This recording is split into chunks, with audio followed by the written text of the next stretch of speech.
हो मावशी, हे कुठं राहता तो? या समोरच्या बिल्डिंग मध्ये.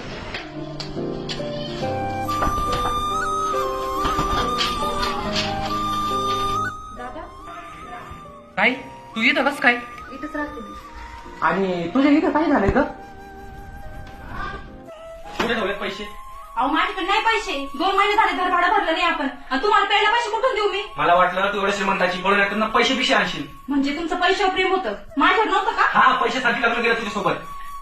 दिवसातून 2 बॉटल लागतात मला, तुला माहितीये ना? अरे भाड्या, लाईट बिल भरलं नाही, घरातलं किराणा पण ते संपलाय. मला सांग ना, मला पैसे पाहिजे. पैसे पाहिजे मला.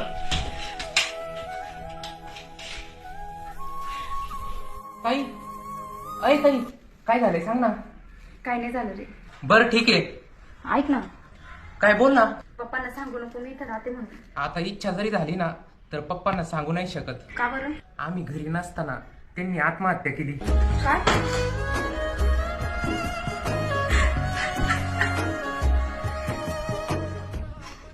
नको रडू आता. आता रडून काय फायदा नाही. हे बघ, तू जर पप्पांच्या म्हणण्यानुसार जर लग्न केलं असतं तर आज तू पण सुखी असती आणि आम्ही पण, आणि आपले पप्पा आपल्या सोबत असते. जाऊ दे, येतो मी. अवघड हाय गाड्या उमगाया पापर